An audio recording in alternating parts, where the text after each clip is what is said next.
You're listening to Just Hit Play with your hosts, Peter and Nick Cabral. If you're tired of your stagnant, streamed music feed, then strap yourselves in for an intergenerational sonic journey through Peter and Nick's favorite songs.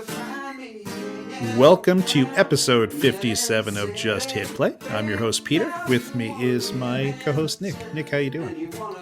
I'm doing all right. Kind of melting, though. We're in a bit of a heat wave here. We're in the midst of it. It's been over 30 degrees for like 3 days straight, and I don't have air conditioning. So my fan is really carrying my whole life on its shoulders right now. So it's doing yeoman's work, I guess. Yeah, it's the only way I've been able to sleep at night. So right, yeah.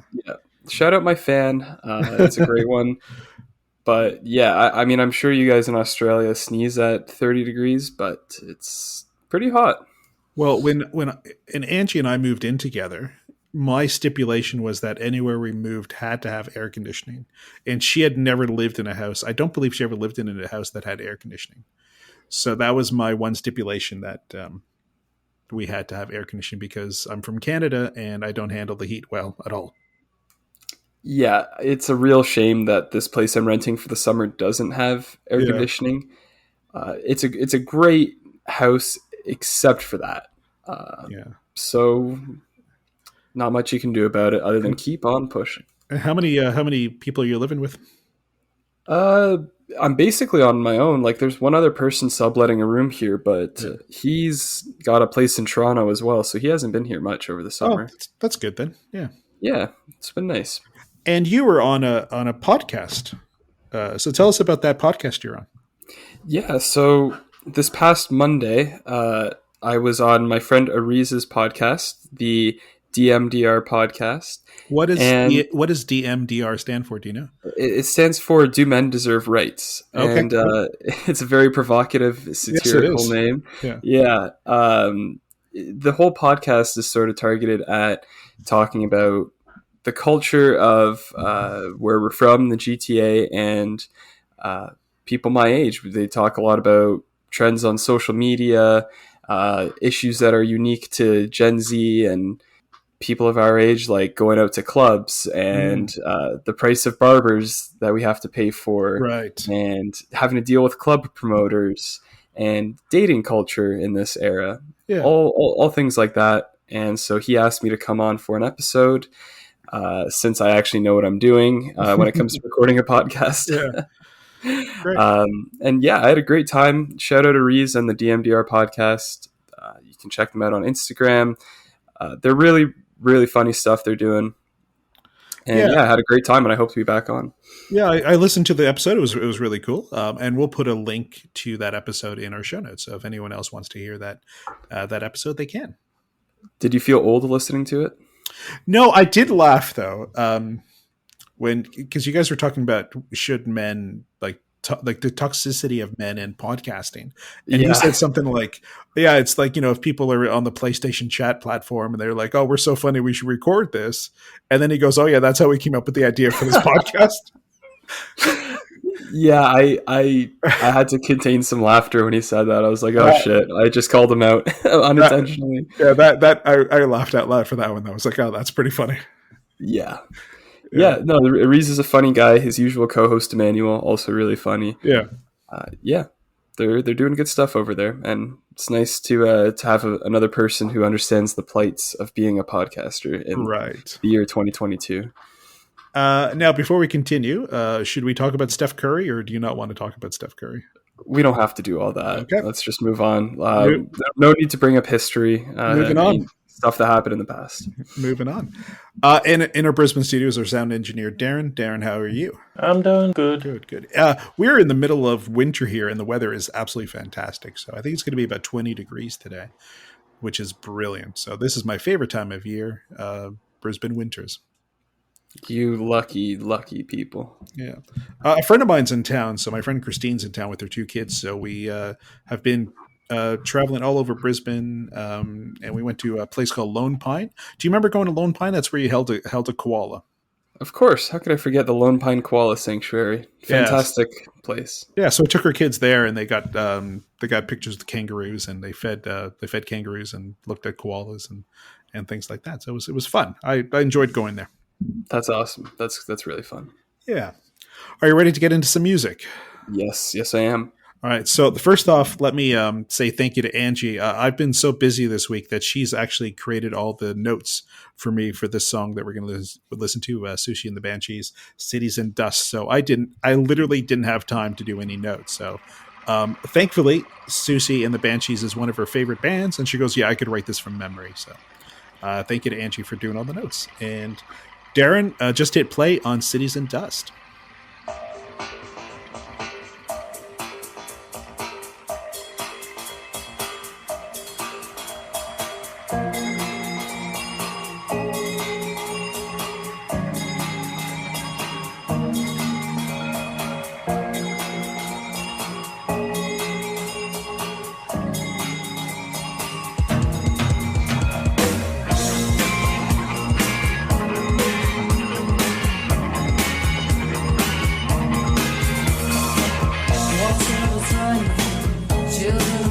All right. Tell me what you thought of Cities and Dust by Susie and the Banshees. Yeah, this is a pretty good song. I thought it was really catchy, surprisingly danceable. Yep. And this is a song I'd say that definitely had to grow on me because I didn't really appreciate what it was doing and what it was going for until I started looking at the lyrics and getting into sort of the cognitive dissonance that this song creates. Right. I thought the instrumental whole portion, the guitar, the drums, production, all fantastic and a cool voice, but it definitely had to have one of those aha moments for me. Now, this song is about a place that you've been to. So this song is about Pompeii and Mount Vesuvius that exploded in AD 79. And tell us about your Pompeii experience. Yeah, I have been to Pompeii. I went when my father and I traveled to Italy in 2013. Super cool place to visit. It's really striking how well they've preserved what's left. And you get the sense that you're walking around a ghost town because, I mean, you literally are. But for something that happened so long ago, it still feels so real and like a part of our present world. And I think that's just a testament to how that volcano eruption really just devastated that place in one fell swoop. And yeah, it's just a crazy tragedy, one of those nuts stories of human history. Yeah, it's the speed of it is something that always amazed me, and I can't remember it's the name of the effect that happened. Something. Yeah, the pyroclastic flow. That's the one. How fast it is, and how they had to literally note, obviously they had time to escape when the volcano was showing signs that it was going to explode, but once that explosion happened, they had nowhere to go. No, yeah, and that's you really see that when you go and look at the preserved bodies they have. They look like statues because of just what the ash and lava did to them. But yeah, it's just people in normal everyday positions. You've got someone lying down taking a nap, and then they just got killed instantly, vaporized almost by this eruption. The one that got me the most though was the dog. That's a tough one. If anyone ever goes to visit Pompeii, just don't even go look at the body of the dog. It's heartbreaking. Yeah, that would be actually, people are assholes. Whatever. Yeah, people are assholes, but yeah, once you start doing an innocent dog, that's tough. Yeah, so I'm really glad Sushi didn't name drop or talk about the dead dogs of Pompeii in this song, because that would have been too much for me. Do you remember, Darren, when we drove to the Outback and we saw the three dead dogs hanging by the neck on someone's property? Do you remember that? Oh, vaguely, yeah. So there's a wild dog problem in Australia where they're pretty much killed on sight. And we shot a wedding in the Outback, and as we were driving, someone had strung up I'm going to say it was 3 dead dogs by the neck on the front of their property. And for the life of me, I couldn't figure out, was he warning other dogs? Don't come here or this will happen to you? I didn't understand the value of of that? Does that make any sense? Like, who was like, what message was he trying to send? He was definitely trying to warn the dogs. Yeah, I think it's would that look work? what happened to your buddies. Yeah, would that work? I don't know if that would work for a dog, but anyway, that was one of the most disturbing things I'd ever seen in my entire life. Yeah, that beats the Pompeii dog for sure. Yeah, that's really pretty awful. odd. Yeah. Anyway, let's get back into some music. So this song came out in 1985 off the album Tinderbox. It was probably one of her biggest hits. It reached number 21 on the UK charts and actually number 17 on the American charts, which is really odd for a British band to chart better in America than in England at that time. Yeah. Can you think of why that might be? Have you thought about that? No. It usually British performers chart better in England than America. I have no idea why that happened. I guess it just sort of struck a chord with some, the youths in America at the time, I guess. I suppose so. Yeah. This song, what I noticed is despite its dark subject matter and it's got a pretty downcast vibe to it, like it is pretty danceable. So I don't know, maybe you can look at some fringe youth subcultures in America and say, oh, they connected with this song pretty well and party to it. Well, Susie's always had a very striking look. I don't know if you ever saw any images of what she looks like or the video to this song, but she always has like jet black hair, really exaggerated eye makeup and makeup in general, and always wears black. So I think for any child or a teenager that kind of sees themselves as an oddball or maybe someone who's not popular or doesn't fit in with certain crowds, I could see why a band like this would be very important to them and why she had such a huge impact in music. No doubt. I saw this song as fitting a similar energy as the goth music we've listened to. Yeah. What turned into emo music in the 2000s. It's definitely got that off the beaten path sound to it.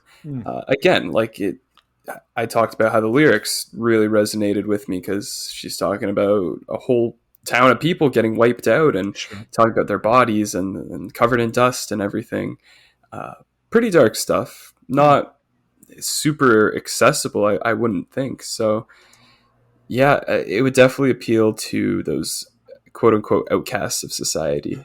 I can see them connecting. And she started in 76, which is the infancy of the punk movement. And she definitely had a punk goth style. And even the clothing I talked about, she wore a lot of black and was like this bondage sort of black clothing that she wore early on in her career.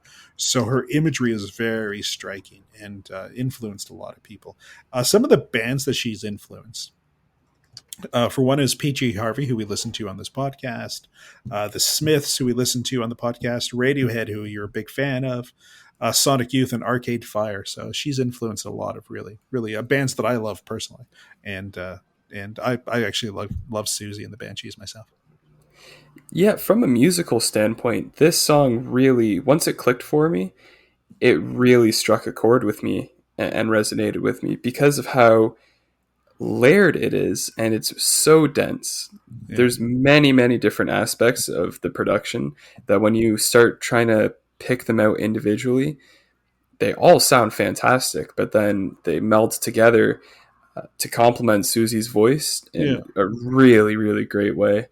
I gotta say the guitar playing in particular is just like out of this world good. I vividly remember my first listen to this song in the car. All I could focus on was I was hyper fixated on the guitar for the entire song. And for me, this is, going back to the Stranger Things, which we've talked about, a lot on the last two episodes. I could totally see this thing being heavily put on like an episode of Stranger Things. Yeah, and I think that's a testament to how good Stranger Things is at capturing that 80s feel. Yeah. Like it's a very 80s show, and this is very 80s music. So yeah, I can see it.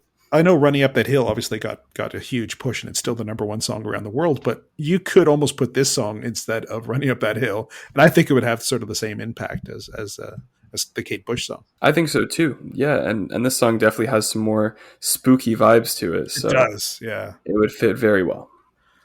One last thing I want to talk about the song is Susie was involved in one of the greatest moments on British television. So early on in the punk scene, people were trying to understand what the whole punk thing was about.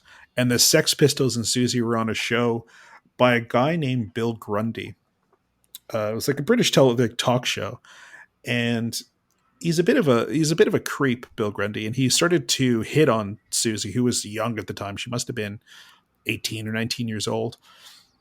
And Steve Jones, the guitar player of the Sex Pistols, called him a fucking rotter live on television for what he was doing to Susie. And it's one of those great moments of television history and one of the great punk rock moments in history of Steve Jones calling someone a fucking rotter live on British television. So yeah, if you ever get a chance, look that up on YouTube. I'll put it in the show notes, as well as Steve Jones calling Bill Grundy an asshole, basically. Yeah, that's incredible. I don't know what the direct translation of rotter would be, but that's one thing I love about the British dialect is their swear words and just derogatory names for people are incredible. It's next level, isn't it? Yeah. You don't need to know exactly what they mean to just like he just destroyed that man verbally by calling him a rotter, especially at that time. That was probably some egregious thing to say. Yeah, it's pretty Steve Jones from the Sex Pistols is a pretty entertaining guy anyway.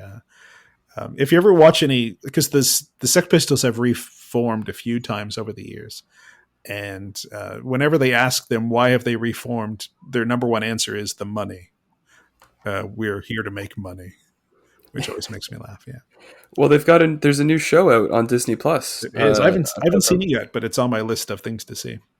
I haven't watched it yet either. I can't remember which band member I was reading is very unhappy that the show exists. Yeah, it's probably Johnny Rotten, I think it's Johnny Rotten because he's just that way. Yeah, yeah, he's like threatening to sue Danny Boyle over the show and everything. Yeah. There's also, I don't know if it's on any streaming channels. It might be on Netflix. There's a really good one about CBGB in New York City as well.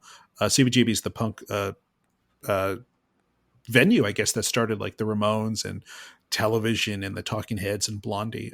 There's a really good documentary about CBGBs as well. I believe it's on Netflix. I can't remember what it's called. But yeah, check that out as well. It's a really cool show. Yeah, I'll definitely have to. All right, Darren, what did you think of Cities and Dust? Yeah, I always liked it, I think. I didn't know the name, but I think I knew it from one of the movies. It in Grosse Pointe Blank. Yeah, it is in Grosse Pointe Blank. It is, yeah. Have you ever seen Grosse Pointe Blank, Nick? Never. No, it's a good film. You should check it out. Oh, God, what's the name of the main guy in Grosse Pointe Blank? John Cusack. He plays an assassin who goes back to his high school reunion.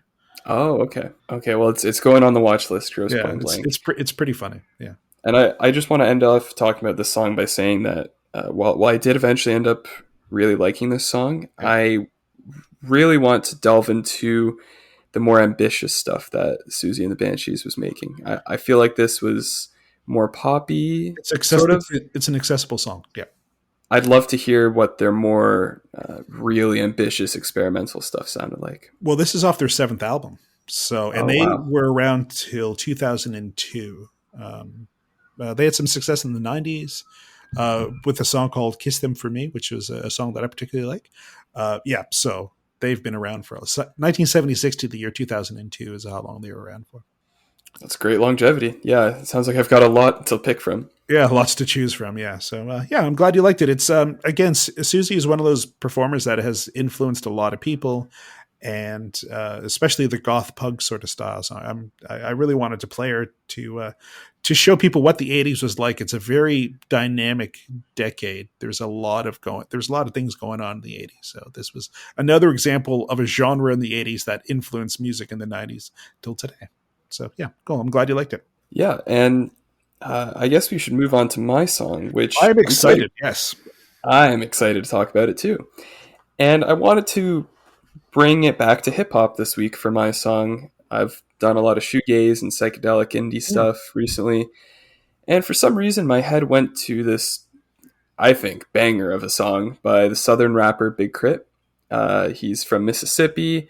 He wears his regional influences and sound on his sleeve in his music, and he's got a very loyal fan base. Never really got much mainstream success, but I think he makes great music, really, really distinct rap music. Before we talk about it, Darren, why don't you just hit play on Keep the Devil Off by Big K.R.I.T. Lord be my witness, gotta keep the devil off. Keep the devil off, gotta keep the devil off.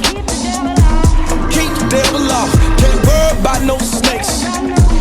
But good no riches, if 6 feet under. Lord be my witness, keep the devil off. I was bound on the south side of the moon. Country boy did the bid from the bottom of the map to the top of the mountain, pimping them on the moon. I'm in the groove, on the late night. I make move, if the play right. You ain't seen it like I seen it my 59 day. Okay, thoughts? I think Big K.R.I.T. has probably spent a lot of time in church. You don't say. So this is a great example of, like, I could see this in like an old school revival sort of church. The organ's amazing. The 70s sort of vibe to it is amazing. So yeah, it's like soul music, really.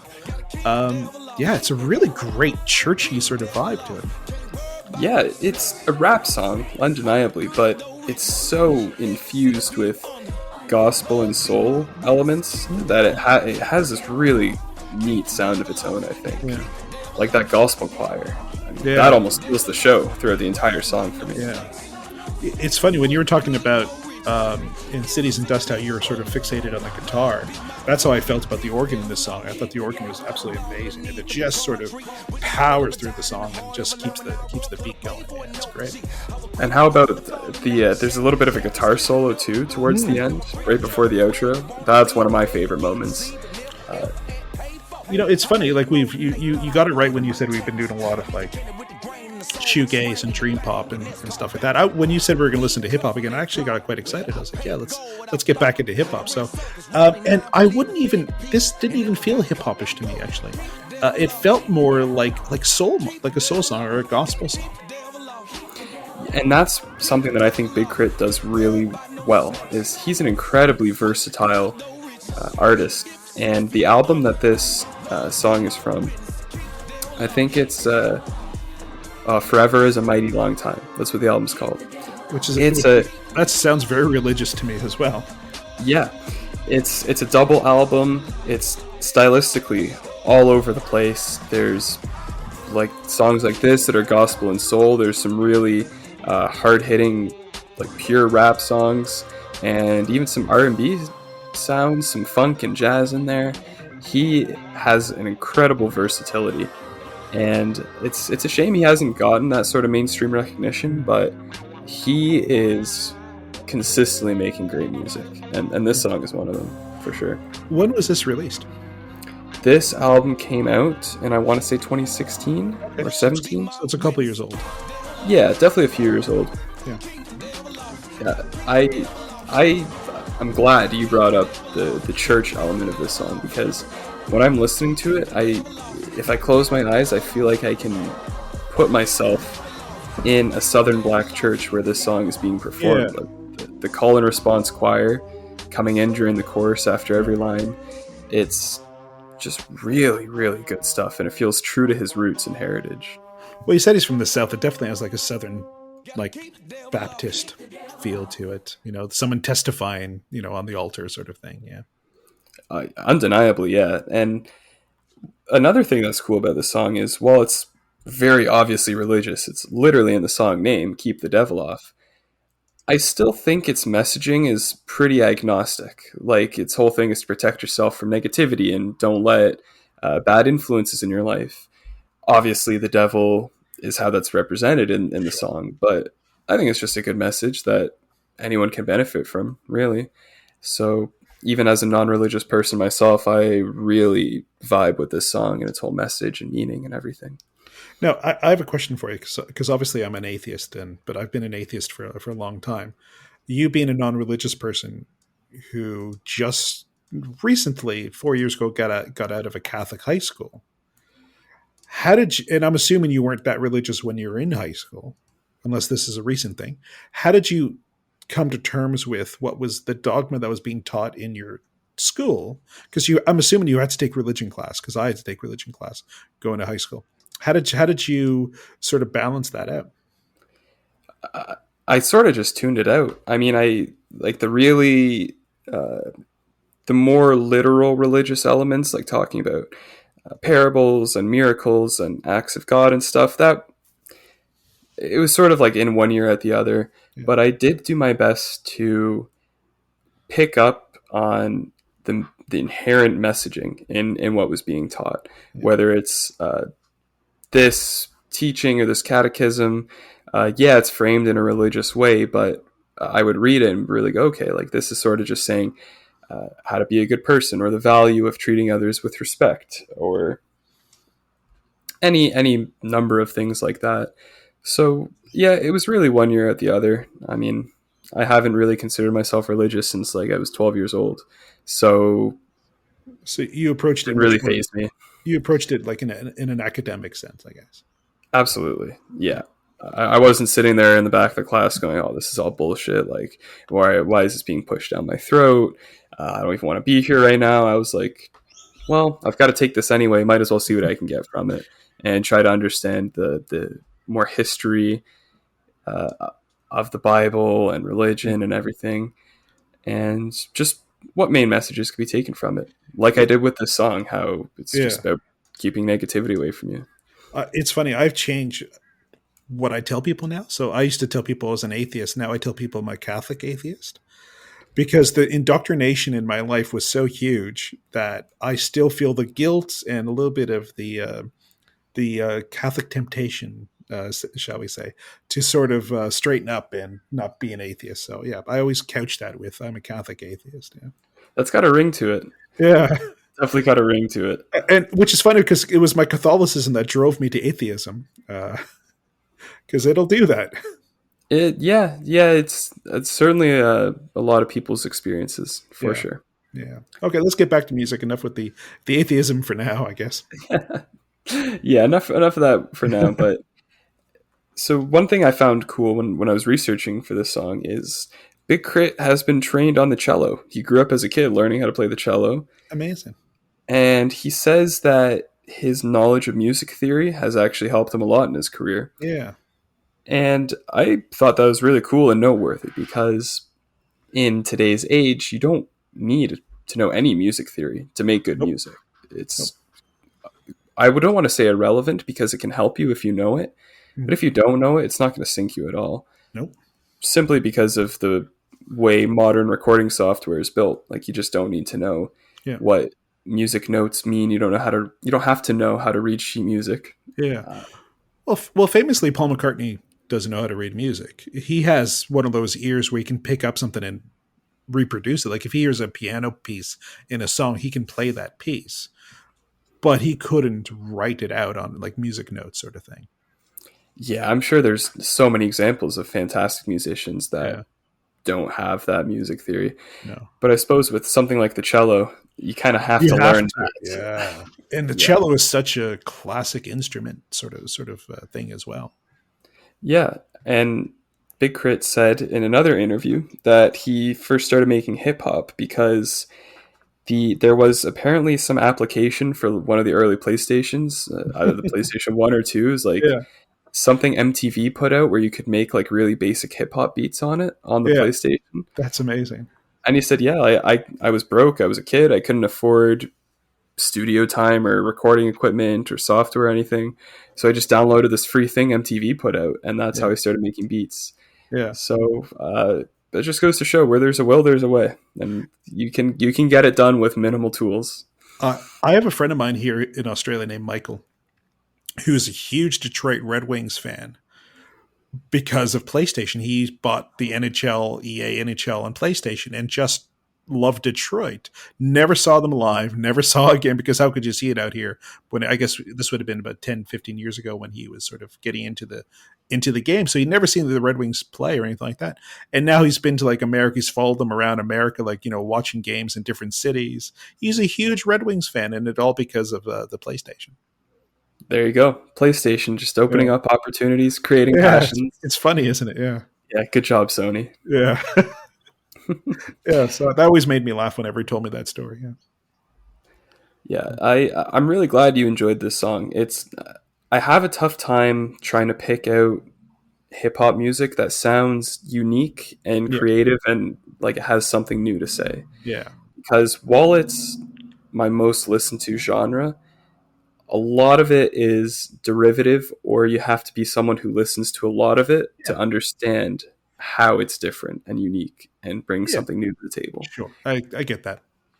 Whereas this song, I feel like anyone can listen to this and be like, oh, this is really cool. This is inventive and sounds unlike other rap music I've heard. And I'm really glad that you've appreciated this one. Yeah. I really love this song. I took to it as soon as I heard it, so I've been playing it nonstop for a while now. I love the way it's constructed. I love the soul aspect. I love the church aspect. The organ, as I said, it's a really well constructed song. I dig it a lot. Yeah, Big Crit. He's, I think, one of the best Southern rappers currently making music. I put him on the list, not above any of the people I'm about to name, but he's up there with Scarface, Pimp C, Bun B, Andre 3000, Big Boy, Juicy J, T.I. That's like the pantheon of Southern rappers, guys who are from the South and their music embodies that. I think Big Crit, even if he doesn't ever break through to the mainstream, I think he's definitely going to stay up there. He's a really great rapper. And I know two of those names. They said three names of those people you mentioned. You know Scarface, right? That's one of them? No, the Big Boy, Andre 3000, and what was it, T.I.? Oh, wow. Juicy J, 3-6 Mafia? No clue. Oh, man. Okay, we have some let's do it. We have some education to do on Southern hip-hop. All right. Yep, sounds great. I love Southern hip-hop. I think Southern hip-hop has such a different element to the L.A. or New York scene, so, yeah. Exactly. The classic dichotomy is West and East in hip-hop, but the South is so underlooked, and it has a really, really distinct identity, and it's so cool, and it's so... Yeah. The Southern hip-hop sound has always been the more inventive, I think. Inventive and experimental. Of Atlanta is well known, and even places like St. Louis have a scene themselves, so... Exactly. Yep. Yeah. So we'll keep pulling at this thread as we go on with the podcast. No, sounds good. Darren, what did you think of the song? Yeah, it's okay. Won't make it into my daily playlist, but wasn't bad. Thank you, Darren. Nick, what song do you have for me next week? All right. So when I was talking to my friend Aries about the DMDR podcast, we talked about what a collab would look like between our two podcasts. Yeah. And I told him that I would play a Toronto hip-hop song on the podcast, given that his podcast is very regional. It's got a lot of regional elements. They talk a lot about being from Mississauga and the GTA. So we're going to listen to a song by the GTA rapper Killy. It's called Kilimanjaro. Yep. And all I have to say is this song is a classic. Cool. I'm looking forward to that. Nice. And we're going to get into 90s music. So we're done with the 80s music for now. And so we're getting into 90s music. And the first 90s song that I wanted you to listen to, I think represents the 90s spectacularly. And we're going to listen to Cannonball by the Breeders. Cool. Never heard of it, but it's a great name. I think it's a classic early 90s song, and it sums up the early 90s specifically. So yeah, I love this song. Okay, I think our songs have very different definitions of the word classic, and I'm very excited to get into that. Yes, they do. Now, remember, classic, the song did come out in 1993. Yeah. So, well, my song, Kilimanjaro, when I say classic, I mean anyone who went to high school in the GTA from 2014 to 2018 probably loves this song. We definitely have a different version of what classic means then. Yeah. Cool. Yeah, I'm looking forward to that.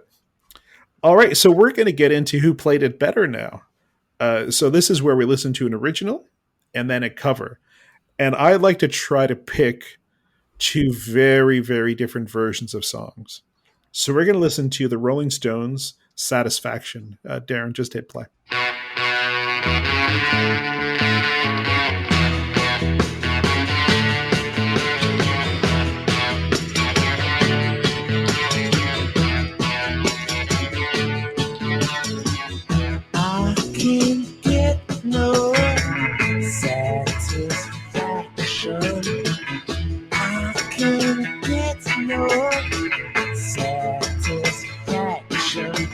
And sticking to the 80s theme, we're going to do Devo and their amazing version of Satisfaction. Darren, do it.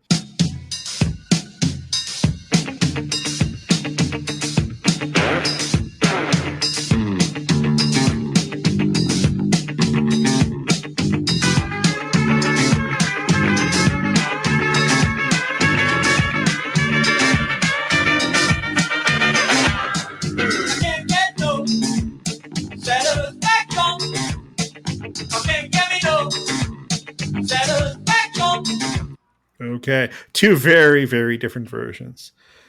Nick, which one would you pick? Like Rolling Stones by a mile. Really? Oh, I would pick Devo. Really? It's so odd and so wonderful. That's the thing. It's very odd. I respect the hell out of them for doing that to like a Rolling Stones song. Like that's pretty ambitious. And yeah, like the guitar and bass is fire in the Devo version, but does not fire me up like the Rolling Stones one does.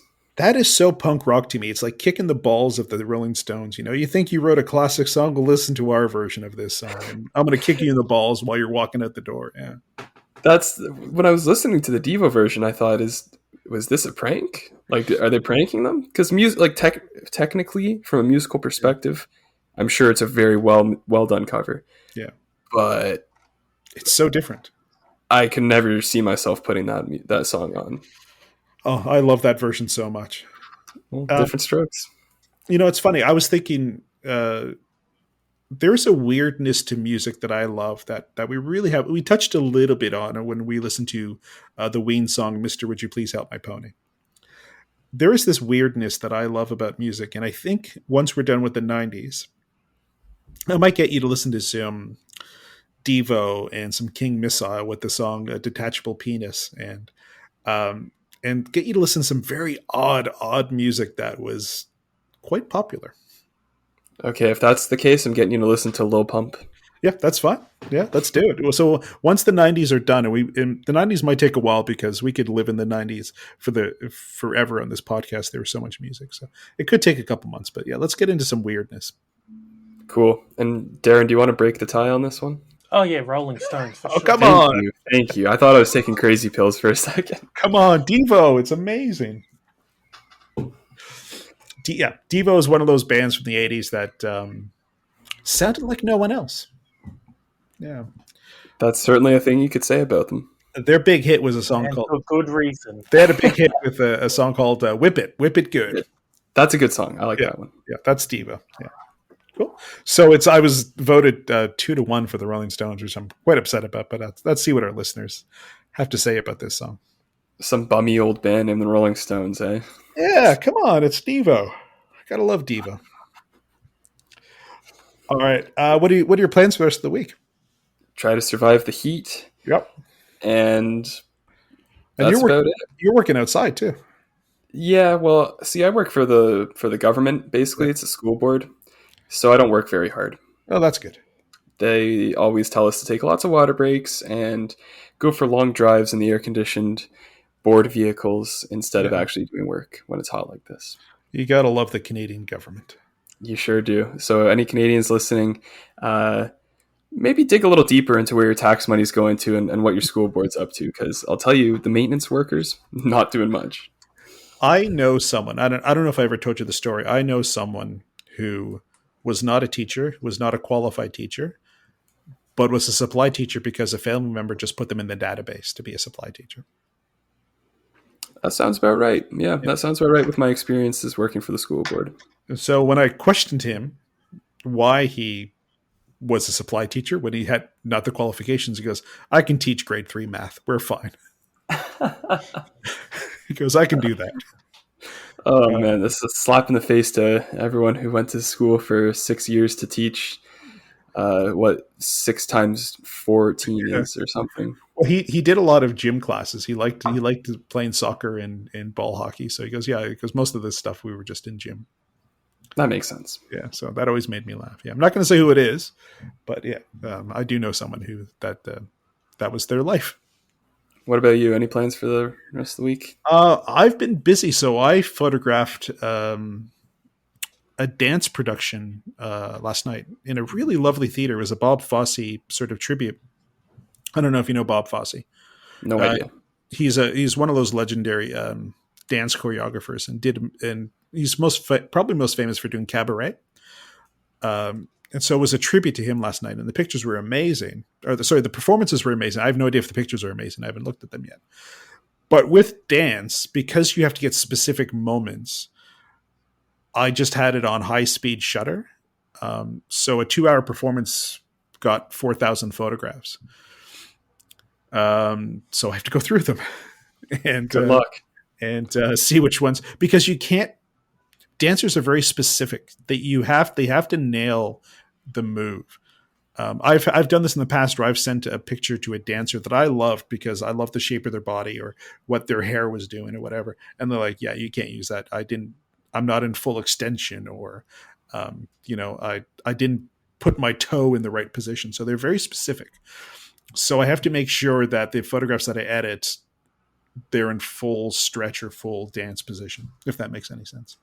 Interesting. Yeah. Good luck with that. Sounds like you'll need it. Well, luckily my camera can take 12 frames a second. So I did utilize that, which means I took 4,000 pictures. Yeah. I hope you got some good music or podcast going while you do that.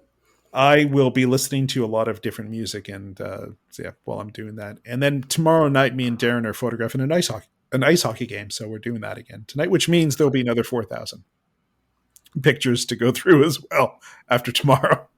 That'll be very fun. Yeah. Very, very fun. Yeah. So it's been a really busy week, and I'm taking my friend out tomorrow who's still in town. So we're going to go for a bit of a drive to the mountains with her kids tomorrow. So yeah. So I got to get everything done today. Busy is good, but good luck. Yeah, thank you. Let's get into our independent artist. Her name is Lily Grace. So I came across Lily Grace on Instagram. I saw one of her posts, and I try to find new artists. And Instagram is a really great place to find new artists. And I listened to her song, and I really dug it, which is surprising because I'm not really into country music, but I actually really love this song. So she is a very young singer. I believe she's only 16 years old and has been singing for about 5. Actually, has been singing for a long time, but has been just playing guitar for the past 5 years, which is strange because it's like a third of her life she's been playing guitar. Isn't that weird? 5 years would be like a third of her life. It's bizarre. Yeah. So she recorded a song with a country artist named James Blundell here in Australia, and it actually charted really, really well for her. It was a top 30 country hit in Australia. And we're going to listen to a song called The Two of Us Meet, which I really, really dug when I heard it on Instagram. And, she actually had a really big single with something called 16 Wishes, which actually charted here in Australia as well. It actually made into the top 30 of the country music channel in Australia. So way to go, Lily Grace. We really dig your music. And if you like this song as well, please go onto our show notes and all her information will be there. Gentlemen, we'll talk to you next week. You got it. Take it easy, guys. All right. Thanks. Darren, just hit play.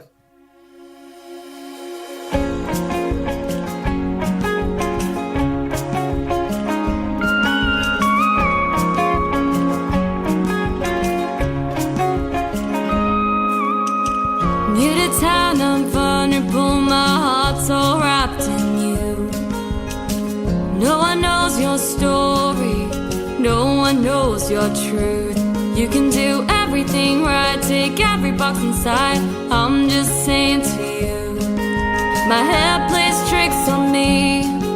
The next thing I'll just be, it's a walk out on a limb, journey on a tightrope. I'm still balancing, keeping it steady. But then you take my hands and I'll run you through the dark. I have faith in you, you won't take it love apart. Growing strong, but my heart still skips a beat. Every time the two of us meet.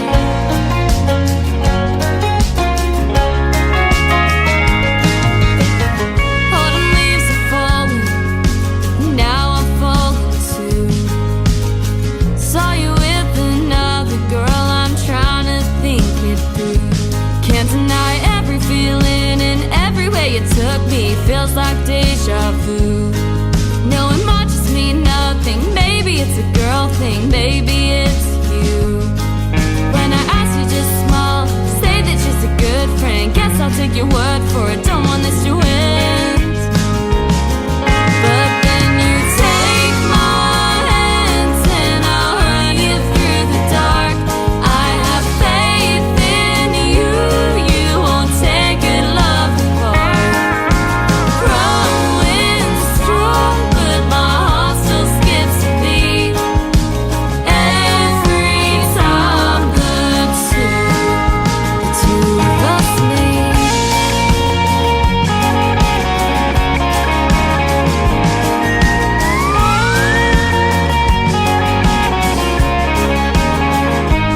Then you take my hands and I'll run you through the dark. I have faith in you, you won't take your love apart. Take my hands and I'll run you through the dark. I have faith in you, you won't take your love apart. Growing strong, but my heart still skips a beat. Every time the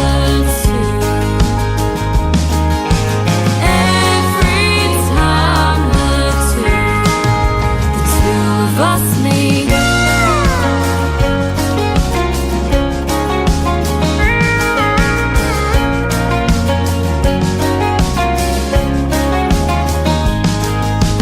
Every time the two of us meet. You've been listening to Just Hit Play. To contact your hosts, Peter and Nick, or to be featured on an episode as musical talent, email justhitplay7300@gmail.com. Keep up to date with news and announcements by following on Instagram and Facebook, linked in the show notes. Subscribe on your favourite podcatcher to tune in next week for more sonic delights. And if you can't wait till then, check out the Just Hit playlist on Spotify, linked in the show notes. A special thanks to Braden Munch for the theme song, and thank you for listening.